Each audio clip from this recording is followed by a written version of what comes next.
Bonjour à tous, bienvenue dans cette nouvelle vidéo.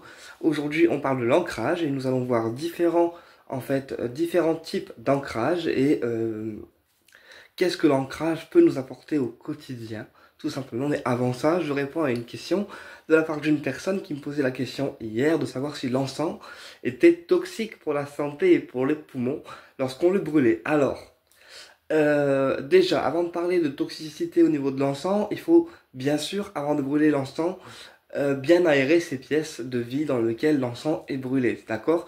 Pour faciliter aussi la circulation des énergies dans la pièce, mais aussi faire circuler, oui, les énergies au niveau de l'air.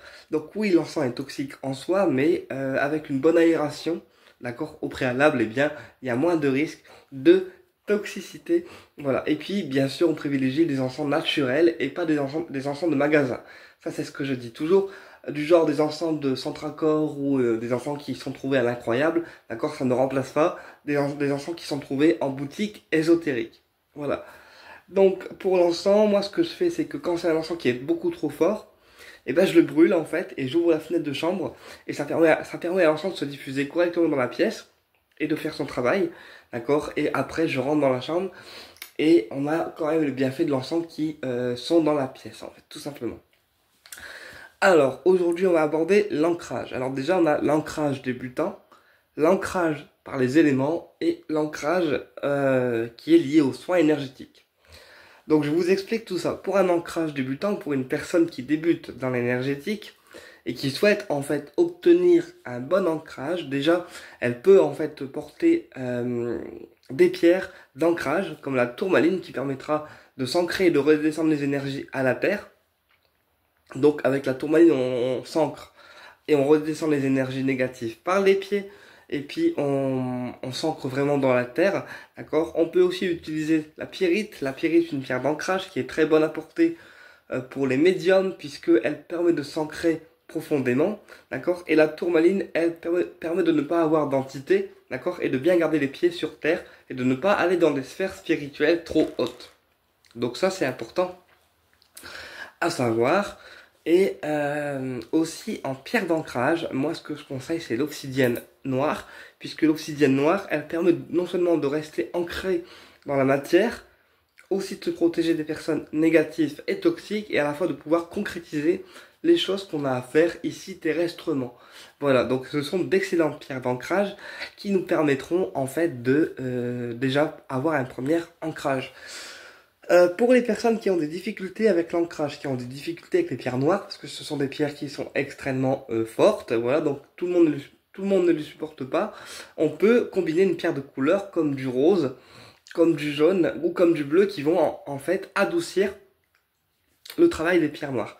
Par exemple, on peut associer un quartz rose pour amener amour et douceur, et du coup adoucir un petit peu le travail des pierres noires. Ou encore une pierre jaune pour garder le moral et ne pas tomber dans un ancrage qui soit trop profond non plus, pour ne pas trop partir dans des baisses de morale ou dans des choses assez négatives, puisque pierre d'ancrage c'est bien, mais comme ce sont des pierres noires, ils vont fortement agir en fait à ce niveau-là. C'est pour ça qu'on conseille une pierre de couleur pour ne pas, pour garder quand même un certain moral et aussi une énergie de douceur, tout simplement. Mais ça c'est pour les personnes qui ont du mal en fait à supporter les pierres noires. Pour ceux qui supportent les pierres noires parce qu'ils ont besoin d'un ancrage qui soit permanent voire quotidien, eh bien pas de problème. Ensuite, on peut s'ancrer aussi avec la méditation.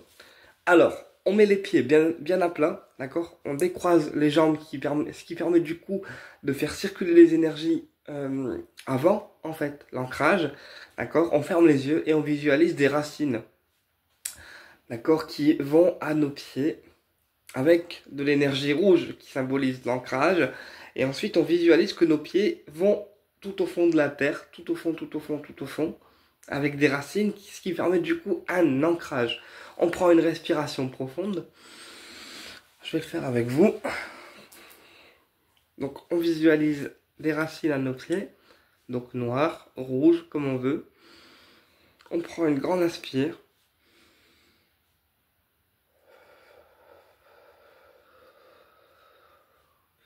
Et on imagine que des racines attrapent nos pieds et nous ancrent profondément, profondément, profondément dans la terre. Tout simplement. On peut mettre aussi une petite musique pour accompagner aussi l'ancrage. D'accord? Donc ça permet un ancrage déjà débutant. Ensuite, l'ancrage concernant les éléments. Donc, quand je dis les éléments, ça peut être l'eau, ça peut être les arbres, ça peut être aussi des promenades. Voilà, mais les éléments, on va dire, naturels qui sont liés à la nature, qui vont aussi, en fait, permettre un ancrage. Je prends un exemple. Moi, l'élément qui manque le plus ici dans cette terre, c'est l'eau. Parce que l'eau, c'est un élément avec lequel je suis extrêmement à l'aise. Et parfois, quand je me baigne dans une piscine ou dans un lac, eh bien, ça équivaut à une purification énergétique parce que, en fait, je me reconnecte à l'élément eau et du coup, c'est l'élément par lui-même qui me purifie simplement, en fait. Donc, après avoir passé un temps dans l'élément eau, que ce soit à travers une baignade, à travers un rituel de purification ou voilà, une baignade dans un lac ou autre, eh bien, je n'ai pas besoin de me dégager ni de me nettoyer puisque l'élément a rempli sa fonction par lui-même et m'a fait un ancrage en fait naturel. Et puis aussi, l'élément eau, il a aussi une fonction sur le mental puisqu'il permet d'apaiser le mental, d'accord, et aussi de créer de nouvelles idées parce que l'élément eau purifie aussi le mental et votre énergie en profondeur. L'élément eau, il purifie également lorsqu'on a des émotions qui sont assez négatives en soi. Et bien, quand on se purifie avec l'élément eau, et bien, ça nettoie aussi le niveau émotionnel. Donc ça, c'est une chose que moi j'ai appris au fur et à mesure du temps et de tous les ancrages que je fais au quotidien ou quand j'en ai besoin, en tout cas. Et bien, l'élément eau purifie aussi le domaine émotionnel puisque l'eau, hein, comme je l'ai expliqué, on est sur vraiment une sphère qui va être émotionnelle. Donc ça va faciliter en fait la libération et à la fois l'expression des émotions, tout simplement.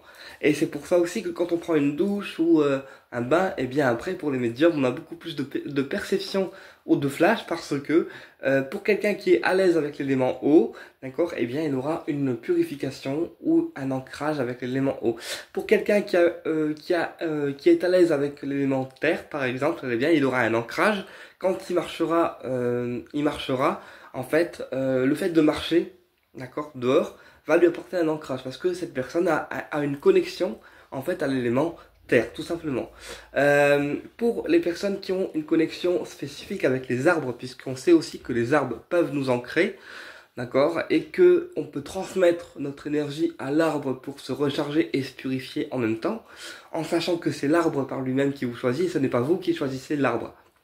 Ce qui veut dire qu'un arbre est comme un pendule, d'accord, comme une pierre, il est libre de vous accepter ou au contraire de vous refuser et de refuser votre énergie. Donc si c'est un arbre par lequel on est attiré parce qu'il est beau, parce que esthétiquement il nous plaît, eh bien c'est un arbre qui veut travailler avec nous et qui nous appelle, auquel cas on peut poser les mains dessus et puis transmettre notre énergie, notre magnétisme si l'arbre en a besoin, parce que les végétaux sont aussi des êtres vivants qui ont besoin d'être soignés parfois ou de récupérer de l'énergie, et l'arbre va en fait tout simplement nous ancrer puisque au contact de son énergie, il va nous permettre de nous ancrer en profondeur avec la nature et avec lui-même aussi et permettre aussi une connexion énergétique, voilà.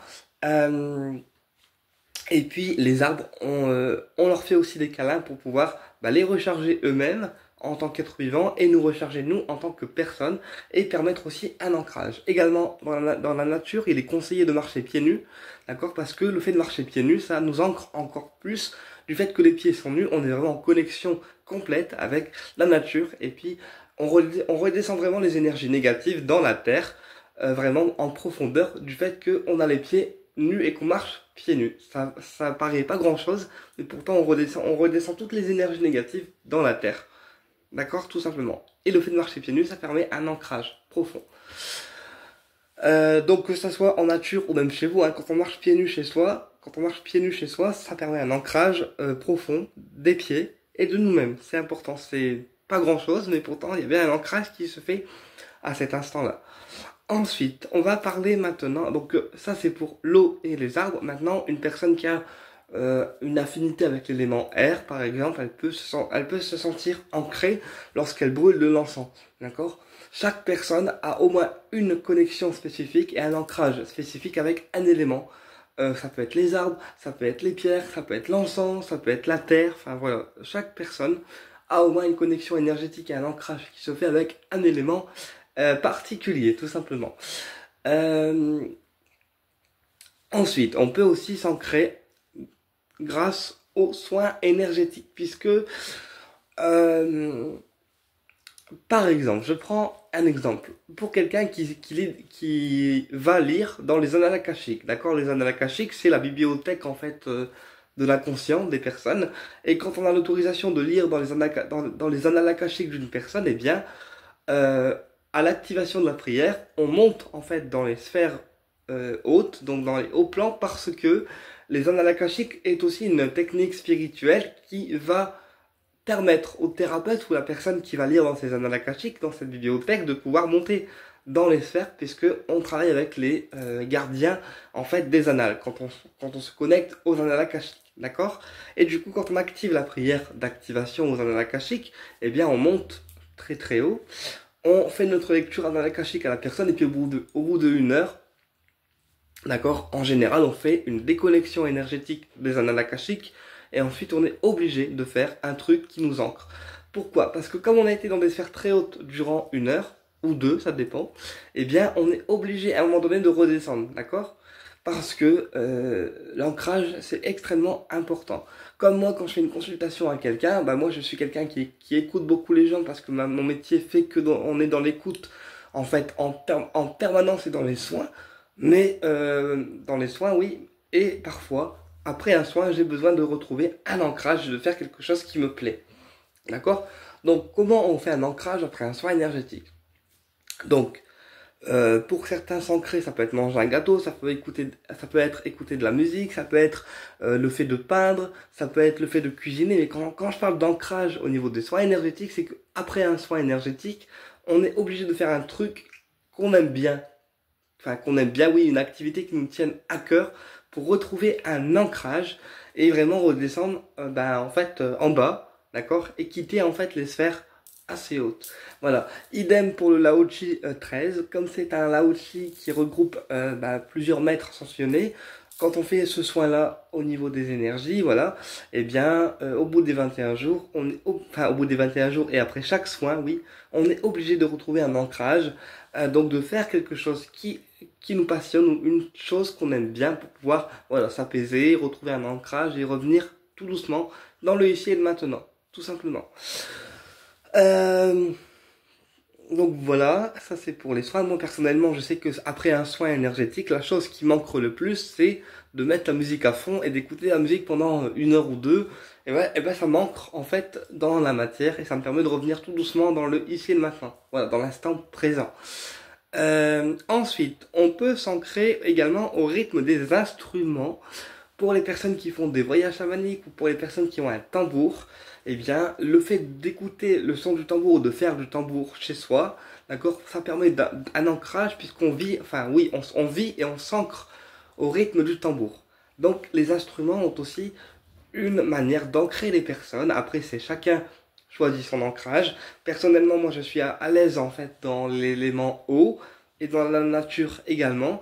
Donc, je suis quelqu'un qui aime beaucoup prendre l'air, qui aime beaucoup se promener, parce que je trouve que ça manque beaucoup plus que des ancrages qui sont très techniques, en fait. Voilà. Eh bien, écoutez, j'espère que je vous ai éclairé dans cette vidéo, et je vous dis à très bientôt pour une prochaine vidéo, et au plaisir de vous retrouver.